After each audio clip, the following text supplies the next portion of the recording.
Data ownership doesn't equal relationship ownership. Why is the data now so important? Is it important because they've realised they need to improve the relationship with their fan, or is it another opportunity to screw them? But ultimately, the value of that business is going to be judged on the data, the quality of the data they own. The fans are desperate to give you feedback on every single facet of your business. Listen to them. Yeah. Great advice. Welcome to The Attention Shift, a podcast where sports media gets debated, memed, duetted, stitched, and reposted faster than I can say multi-platform media. Welcome, guys, to another episode of The Attention Shift. I'm Lee Rabourne. I'm Abis. And I'm Jo Redfern. But we're back again. I know, got the gang back together. Initially, you've been away on an odyssey, a trip around the US. My deep south trip around and I survived. And you made it back without getting arrested. Yeah, and no Trump hat either, so, win-win. So what are we talking about today, Lee? This week, I'm mostly talking about who owns the modern sports fan. So what we're really talking about is who owns the modern sports fan data. So whoever owns the data owns the fan and owns the money. So some interesting stats for you this week. 73% of the US or adults watch sports, which obviously is massive data uncaptured. And also 40% of fans use team and league apps for info, 35% for live updates. Again, completely untapped and disjointed. So we're really going to try and talk about who currently owns all this data, what it means for you as a club or a league or a federation, and how do we make it better? How does it improve the fan experience, but also obviously hopefully monetize it better for people who are trying to own it? Okay. I have thoughts. Yeah. Good that. As we're recording the podcast. Let me get comfortable. Well, no, I'm going to answer your question with a question, which is not what you should do. But given that data is so important, and there is a huge focus on it, and rightly so, a couple of things come to mind for me. One, if only now are sports organisations saying data is a big growth driver for them, well, why only now? It's 2025, and it feels like a lot of them are playing catch up. Why? Because I think they've been more than happy to shove the responsibility for that fan relationship and therefore data gathering to whoever builds their apps, to whoever builds their websites, to their broadcasters. It's been too long that they've been quite happy to let somebody else think about that. And it feels like it's coming back to bite a lot of sports organisations on the bottom. Yeah. Similarly, when we're talking about data, why is the data now so important? Is it important because they've realised they need to improve the relationship with their fan, or is it another opportunity to screw them? That's two things that come to mind.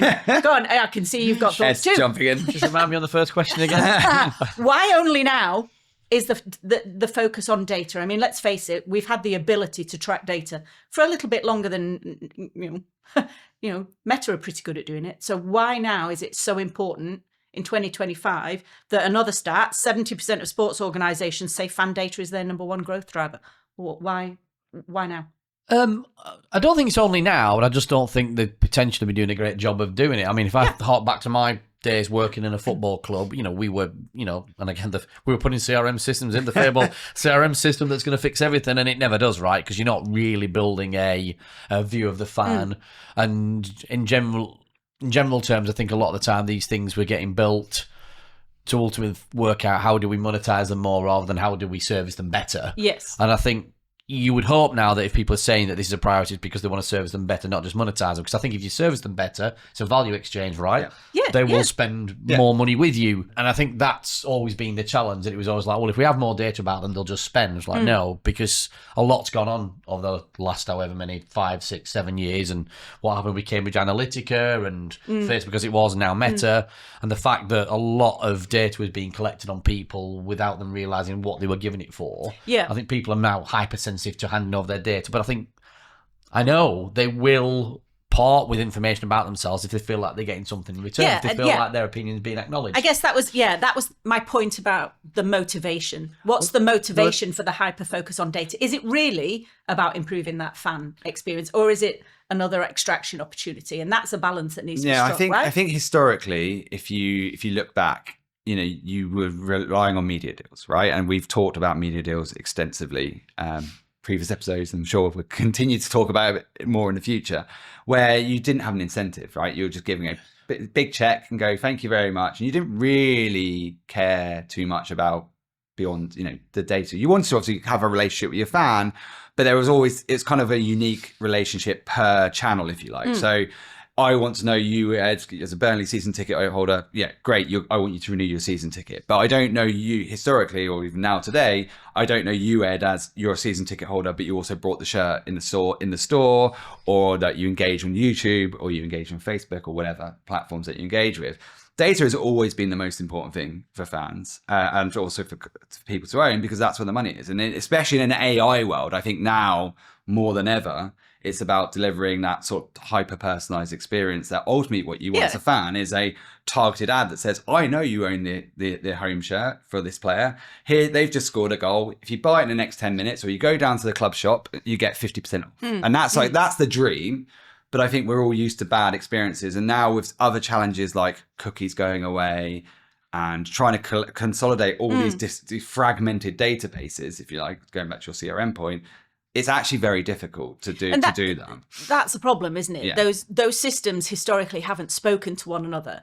Therefore, we've all had those emails or those messages where you're like, this doesn't feel like it's talking to me. Do they not know me at all? Oh, you get it twice, right? Or Yeah, you get it... yeah, exactly. So how do we go about unifying that then? Because what you've essentially said is we've got a series of separate relationships, but actually when it comes down to it, there's no cohesive overview of who Ed is as a fan, or who Lee is as a fan, or who Jo is as a fan to say. But that in and of itself optimizes the chances of monetizing that fan in a way that makes sense, and actually in a way that they're going to be feeling like they are getting that value exchange. Because otherwise it's just like, okay, we know this about you over here. You do this at this time of day on this platform. Here, do more of it, please, and pay more for it. The way I've seen it play out over, let's say the last 10 years, when we've seen the rise of social networks and video distribution platforms, and obviously we still have, linear broadcasting or OTT broadcasting or whatever variant you want to look at, is that obviously rights holders give up their content and then totally lose control over the narrative of that content. What they need to be doing now is, because you're seeing it more and more now, right? When you get outside of Premier League and maybe a few other sports, most other federation tiers are ultimately giving their content away for free now to get that reach in linear, because there's an ad world that still really cares about that number. Yeah. But if you're giving away that content for free, you need to start to integrate better marketing into that content and start telling the story about your sport and the inner workings of your sport, and getting the audience to help you to shape that editorial narrative of that content too, because they want to, right? We see that with creators, creators open up that door and welcoming the fans, and the fans absolutely want to help shape the content. That was going to be my point about creators, because it strikes me that they've circumvented a lot of what sports organizations and leagues should have been doing. We've spoken before on this podcast about disintermediation. You've got creators who are owning the relationship with fans because they're going to direct them on YouTube. They arguably are much closer and know their fans a lot better than a lot of leagues. Do you know who's really good at this and been good at this for decades? Radio. Yeah. Like radio have always spoken to the listeners, always solicited opinion constantly, because they know that kind of medium actually needs it. And in a lot of ways, when I look at that's a great point. What creators do, it's they've taken it from the playbook of what radio's done, but it gives, because it's video, it gives them an ability to do things. I'll play devil's advocate to you on that though, Ed. I'd say, radio doesn't necessarily matter as you as, yes, they know who you are as an individual and they recognize it's you. More throwaway. It's a very you. It's a disposable interaction in essence, right? Absolutely. Because it's like they care about you for that 5 minutes of fame or talk or whatever competition you're phoning in for. I think it's some when you've got all these siloed data points, and I think it came down ultimately, the first question is, why is it taking so long? One, money and laziness. Because expertise as well. Expertise, it's competency. I think it's hard because you're in that, like you're getting. I've been there. You're getting pitched all the time about this product and service, and this product and service, and this product and service, and you know what you know in your job. You ultimately pick something, and generally speaking, there'll have been a commercial discussion that's driven you down that path, which doesn't necessarily mean you're getting all the information you need to make the right decision. And I know that from me starting out, and I think, look, football clubs have progressed a lot more now. When I started out, I didn't really have any formal training. I started as an office assistant and sort of learnt on the job. And I was speaking at a football league event recently and to all the different clubs there. And as I said to them, I know in your jobs you're beg, stealing and borrowing because you don't have a lot of resource and you have unbelievable expectation in terms of what you're meant to do to be able to communicate with a fan through all these different mediums. To say to them also, can you make sure there's attribution here while you're doing that and make sure that they want to, but there's definitely an inverse relationship between kind of scale of organisation and their ability to be nimble and join those dots, because that brings me back to creators. Creators, again, we've said before, they're self-shooting producers, directors, they're analysts. They upload their content themselves, but then they look at where they're losing audiences and then they iterate their content. So they do 5 different jobs. But also that they are quite transactional as well in terms of... they listen to the audience to make sure they share their content. It's based on that. But it's based on that. But now I'm seeing it more and more with some of the creators that we know, that now they're thinking... This might not last forever. How do we build a business model? We have to start acquiring data and understand more about our fans. And do it across different platforms. But the difference is, if you think of a creator has much easier tools available to them. Like the insights you'll get off a fan of a YouTube, because you have to be logged into YouTube, or at least you'll have to if YouTube will have enough information about you, or any meta platform, or any platform that you'll get a lot of insights and analytics around your audience, and you can really dive deep into who's spending the most time, what demographic. Really do that because of the platforms that you're using. If you're a club or a league or a federation, and you're only just coming to, let's say, YouTube, or you've had some stuff on YouTube, you've got all this historical data from however maybe 100 years worth of fan base that you've got. The challenge is that when I say laziness, it's because you were never incentivized to do it, because sponsors would give you money basically because you would say your shirt would be, your logo on your shirt or on the billboard on the stand would be seen X amount of times. You get media money from people going, oh, we're just going to give you money because you're going to get a rights deal. Those two things have dried up. Sponsors now expect more. Sponsors want to see a return on their investment. So they don't want, I think sponsorships are now, like, it was interesting because it came up at Leaders recently where, within half an hour of me arriving, I think I'd had 4 conversations where the general consensus was that the sponsorship market's on its arse, as someone said. And I look at that because I've seen it time and time again. And look, there'll be people that will no doubt in the industry will push back and say, well, we're really good at that. They're just not very good at activating sponsorships. Like sponsorship, and also I think sponsorships for a long time was a badging exercise, or someone did it because they were interested in that club, league, or federation. And actually, they should be performance based. Ultimately, should be performance based. But that's what's changed, right? And now you've got these things. So there's another great stat. Only 32% of sports organizations have single sign-on, right? So these data capture opportunities where you've got these siloed teams who are incentivized, whether it's your season ticket team or your marketing team who've got different things. All this siloed data you have to combine. And once you combine, and especially in an AI world now, as if you really want to advance your hyper-personalization or really utilize the benefits of AI and do something really clever, having all this, you're going to have to put your data together. It's a lot easier to do now, in one place. So I think that's the challenge. So do you think we're saying then that leagues or rights owners need to start caring more about data and maybe lobbying for more control and ownership of it? Because it strikes me that they've been happy to kind of give data to all of those multiple claimants, to the broadcaster, to the sponsor, and go, it's fine. But now actually they're going to have someone saying, no, we need to either get access or keep control or rent it back and stuff. Yeah. So unless you have, unless you've got your own OTT platform, or you've got your fan app, or you've got your website, there's lots of different touch points, but you have to know that relationship. You have to understand, with all this attention that you want, like it's that timely message around, don't get 7 emails saying the same thing. Or, like just example before, we know you've got this home shirt for this player.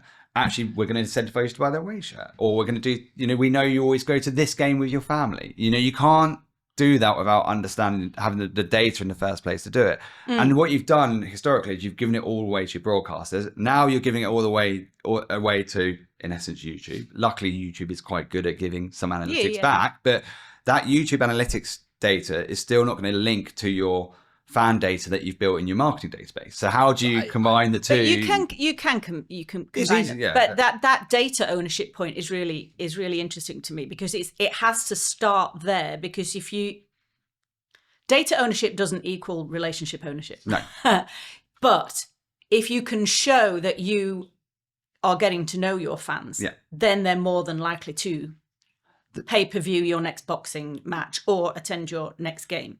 The two aren't mutually exclusive, they're linked, but you can't say that data ownership equals relationship ownership. I think part of the reason people feel so fleeced all the time is because everyone always talks about, they call them users, not fans, 90% of the time. If you talk to them, consumers, you consumers or users, you know, it's very rare, even in our industry, there's not enough people calling them fans. You know, it's not the first thing someone says. They say users. Then you're trying to sell to them all the time, and you're like, "Well, I've just brought the home shirt. Why?" And now full price when it got released on the first day. Yeah, that's my point. That's not a relationship. And now you're sending me a 30% offer. You know, like it's. I think doesn't make sense. I mean, I truly believe that businesses of the future are going to be judged on the data they own and the quality of the data. Yes. Rather than their turnover. Look, turnover is obviously going to be important, profitability, but ultimately the value of that business is going to be judged on the data, the quality of the data they own. And I think there's a lot of people now that have realised this and have started to see this, hence why there's now this scramble. And I think the way that AI now, I think more and more people are now really delving into how they use AI to do this, and we're getting past this almost like let's just use AI for everything.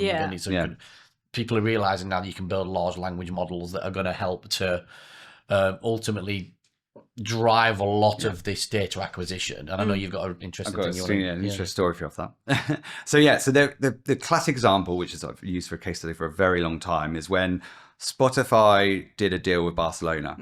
Barcelona went to Spotify and went, we've got 1 billion fans worldwide. Spotify went, brilliant. Show us. And they said, oh no, we've only got 300,000 in our database.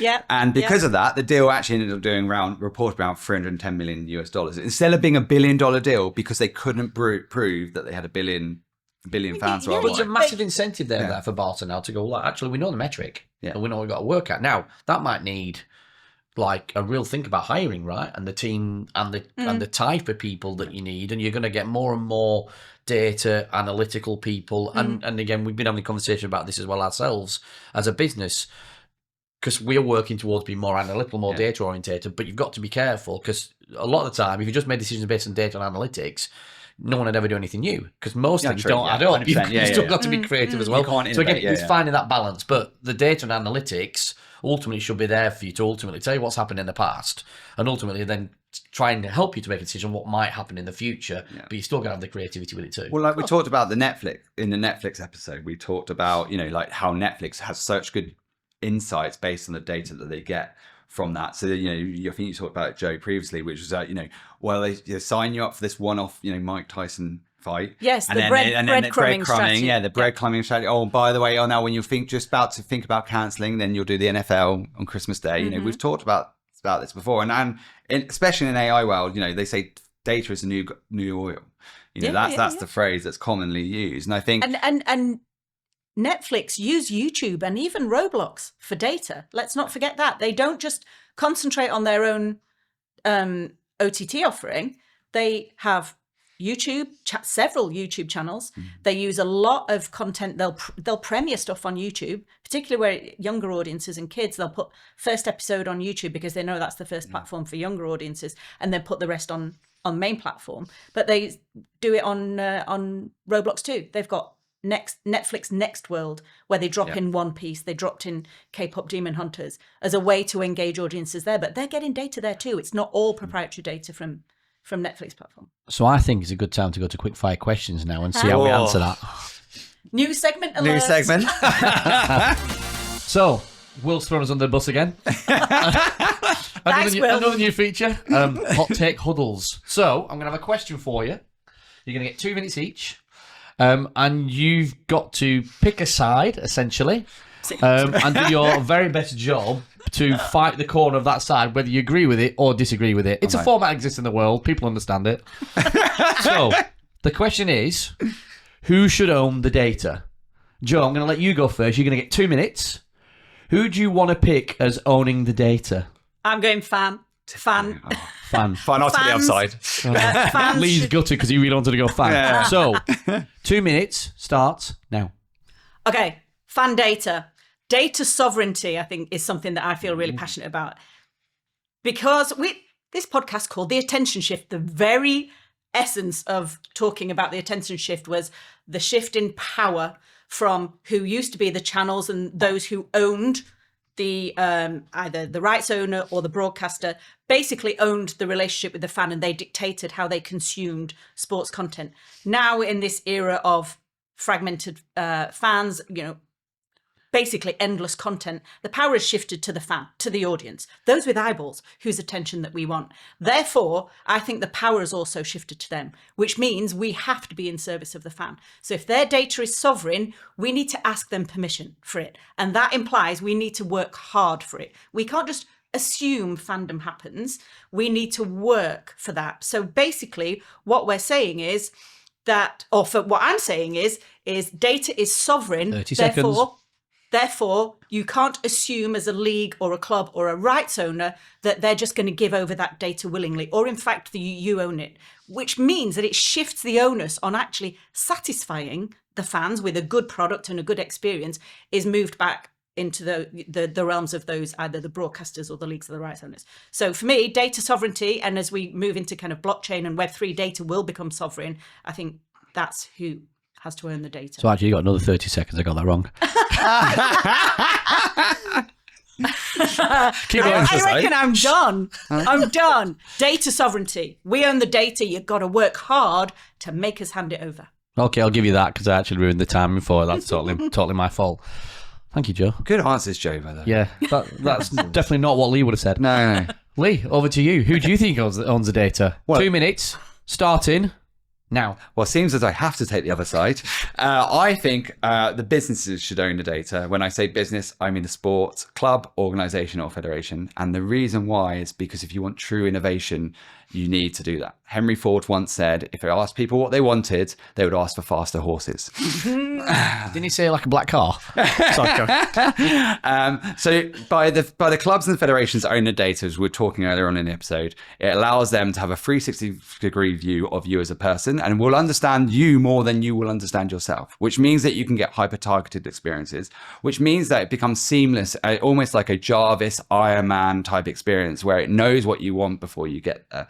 And by them owning it, it allows them to do this type of innovation and work with the best technologies and the new technologies that are coming out.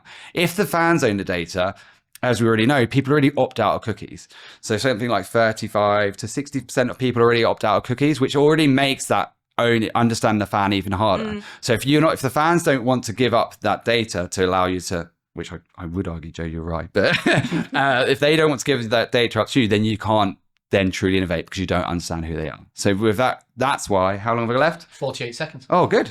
That's why I You're winning me over. You're winning me over. It's good. Yeah. But I think that's the point ultimately is to truly innovate, you need to have the data and you need to have the insights, and you can't do that if the data isn't readily available. And if anything, you should have more data sources coming from them. So that actually there should be more collaboration between leagues, clubs, federations and technology partners to enable people to have that better understanding of you as a fan, because ultimately it will service you better. The other example is if you think about Amazon, if you buy a sofa on Amazon, it keeps recommending you some more sofas. So it's like, well, actually, if they knew more about you, they'd know actually you don't need another sofa. So the same applies to sports. So let them own the data so they can make you a better fan experience.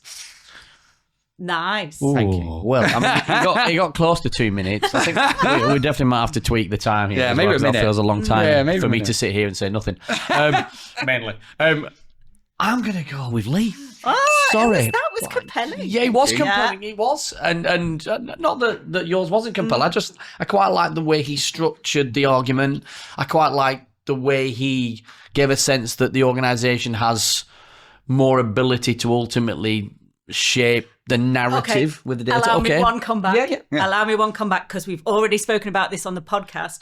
This pursuit of ownership by all of these different parties who are making calls on data, we've already said there's a problem with fragmentation. Yeah, So you're again, right. have we got a bit of a paradox here? The more data that everybody owns, those businesses, the more fragmented it gets, and actually they know their fan less. Okay, so look, we've talked about the challenge. We've talked about some of the issues around doing this. Where the opportunities are, in essence, is how do we now recommend what would we do around this in terms of capturing more data? We've talked about how valuable it is. What would you do, Ed? I think I know. I always think I know. Yeah. There's a top of the funnel play before we get into any of the specifics of how we actually want to activate any of this acquisition of data and how we want to store the data. And from my perspective, I look at any sports organisation. They need to start creating content more in a way. I'm not saying like a creator, that because ultimately they have a different way of making content, but think more about how creators involve the fan in the content that they are making. There's nothing wrong with how a media company takes your live event as it is right now and then broadcast that outright. That's still going to exist for me, but we live in a fragmented world. You now have the opportunity to own the distribution of your own content and own media in a way that wasn't possible before. Start creating content that ultimately considers how the fan is going to interact with it in the moment, and ultimately then that's a way that you can start getting them to share their data to be part of their experience. Yeah, I think driven by the point you made, driven by broadcast, it used to be that your one broadcast had that to was your only satisfy window. Yeah, all Everyone. fans. Exactly. But as creators have identified, they can satisfy a niche. And we know that some, Juve has got its creator lab. So it started acknowledging that actually there's different types of personalization of that core content. But for, you've got some fans that want to have that overlay because they want to understand what the shot probabilities are. You've got others who just want to be entertained and see the drama of the Ryder Cup. Well, now we have the ability to do all of those things. It doesn't necessarily have to be in the main broadcast. This is your business. You can create those different streams, feeds. You can do it on YouTube. You can do it on OTT apps. So I think if we flip it, and I know I always come back to, let's stop thinking about the fan as potential data to be captured and think about how we're going to make them hand it over willingly. And then that flips the script, doesn't it? You think about, okay, those fans that do want the shot probabilities, how can we service them versus those who basically want the drama? Well, actually, we can do all of that. And then all of that data needs unifying. That's a problem. Well, I think that you're right, Jo. So it's incentivizing people to have to want to have a relationship with you as a club or a federation. But then how do you unify it? That's one that I'm not too sure on. It feels like there's lots of different strings, but nobody's really pulled them together yet. I think the way the simplest way to start unifying the experience, if you like, for a fan is with looking at single sign-on, right? So I think it's great stat. 1 in 3 sports organizations have single sign-on. We're now all used to it. Whenever you try and log in, the first thing I do is log in with Google or log in with Apple, and it allows you to do that. And if you can do that across all your platforms, to have one unified login experience, whether it's on your ticketing site, whether it's on your on your website, on other activities, and you can do that with some quick wins. Link app registration to Wi-Fi access or prediction games, so you start capturing people. OTT platforms have done this for a long time now. iPlayer, ITV players, etc. I think that's step 1. Step 2 then is to turn these apps into data entries, which is what you were talking about, Ed, which is using these types of activations to build it, and what you say about content creators, which is create those interactive moments and create those experiences to actually then make you want to engage. And that allows you then to build that profile around this person.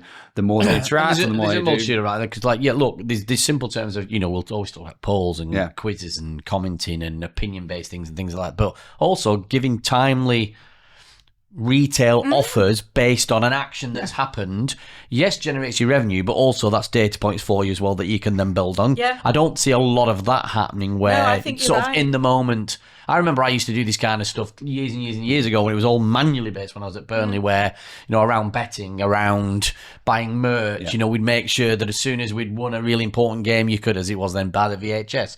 Now you do it in a totally different way, right? But the mechanic is totally no different.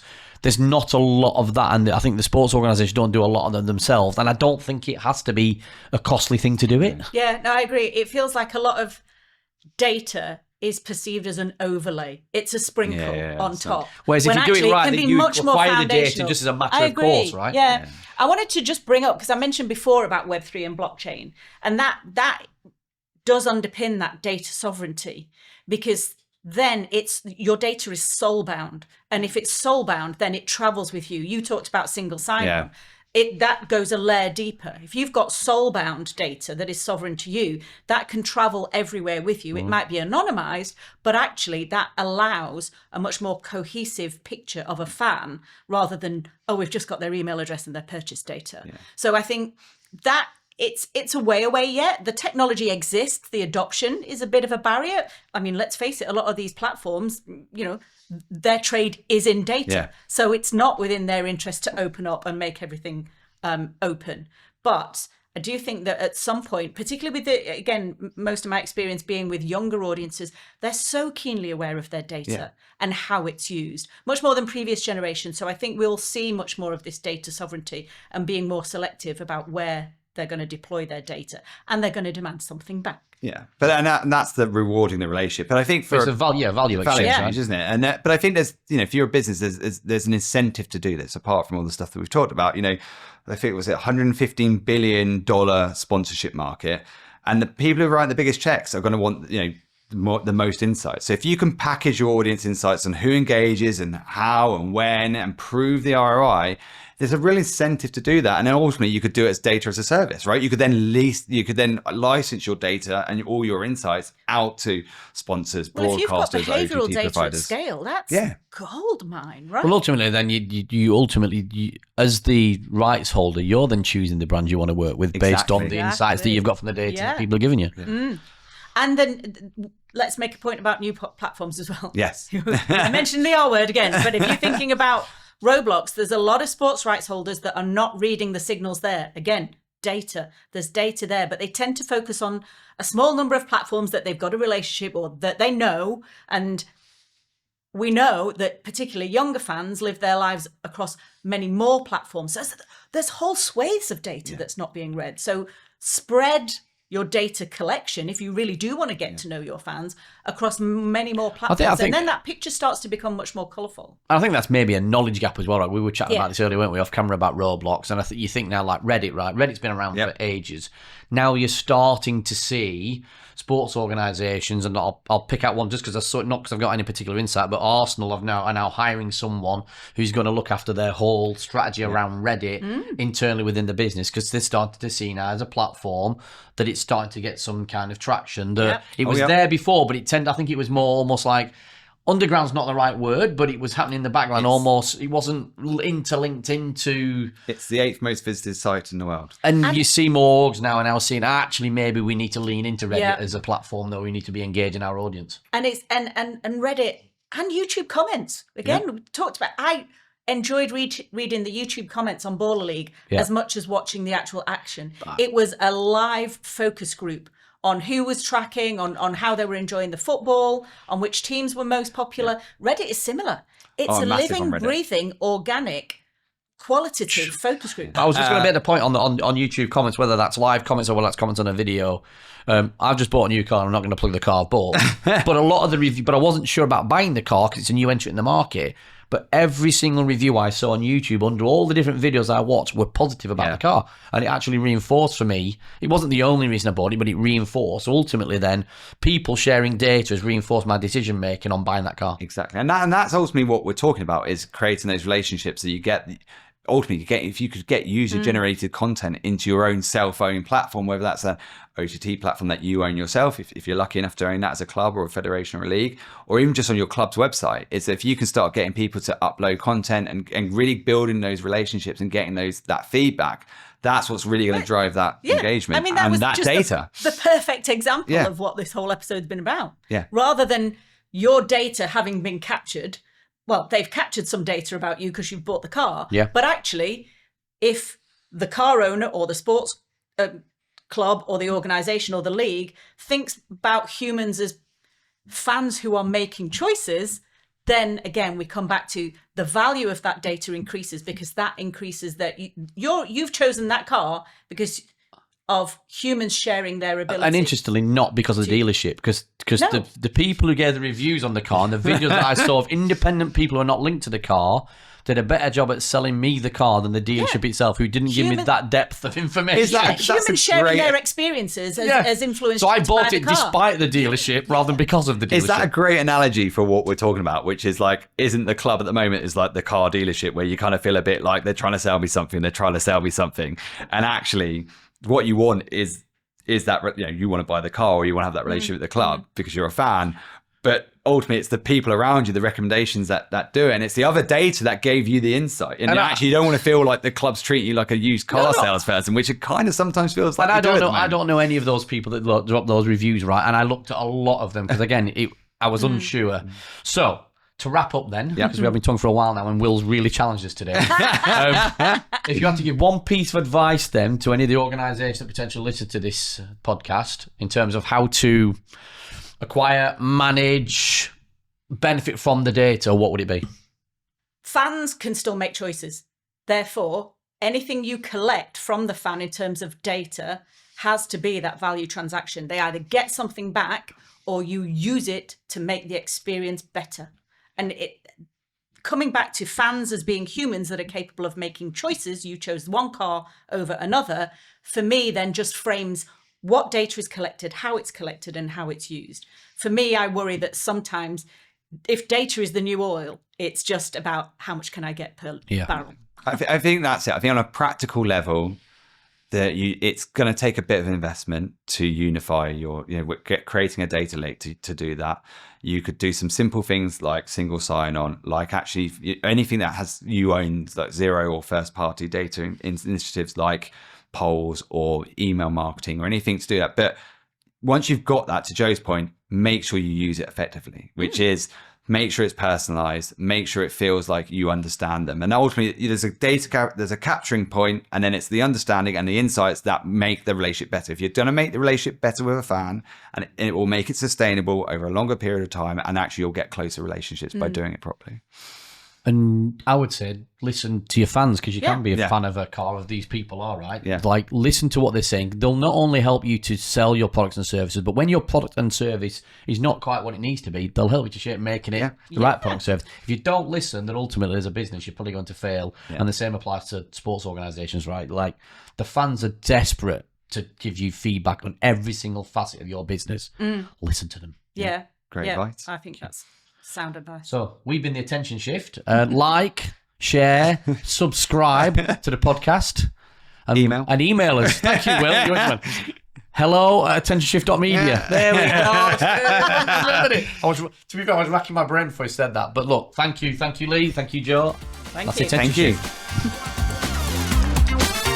So that's it for this episode of The Attention Shift. Remember to like and subscribe and listen in next time. And do let us know what you think on hello@attentionshift.media. That's hello@attentionshift.media.